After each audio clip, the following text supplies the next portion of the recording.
6 हिजरी में नबी करीम सल्लल्लाहु अलैहि वसल्लम उम्रे के इरादे से मक्का मुकरमा की तरफ रवाना हुए और मुशरिकीन मक्का ने नबी करीम सल्लल्लाहु अलैहि वसल्लम को उम्रा ना करने दिया।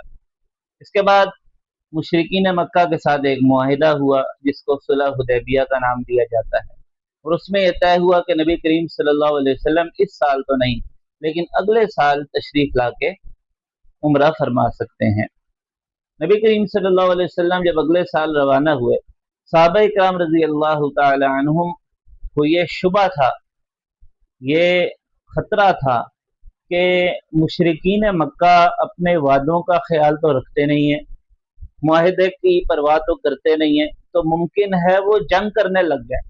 अब दो परेशानियां यहाँ पर थी।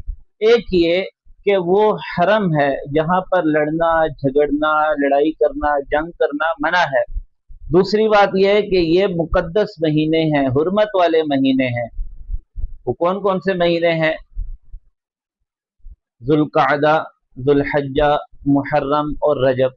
अब वो जुल्कादा का महीना चल रहा था, तो उनको ये भी परेशानी थी कि मुमकिन है कि हम तो अमन की नीयत से जा रहे हैं, हम तो उम्रे की नीयत से जा रहे हैं, हम तो अच्छी नीयत से जा रहे हैं, लेकिन मुशरिकीन मक्का हमसे लड़ाई शुरू कर दें तो अब हम क्या करेंगे, हम कैसे उनके साथ लड़ेंगे। तो अल्लाह ताला ने उस मसले को हल फरमा दिया और ये फरमाया वक़ातिलूहुम हत्ता ला तकून फितना।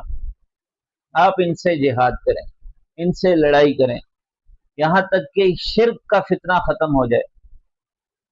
कत्ल करना लड़ाई करना ये छोटा जुर्म है, लेकिन शिर्क ये बड़ा जुर्म है। तो बड़े जुर्म को खत्म करने के लिए कत्ल करना जायज है, जंग करना जायज है।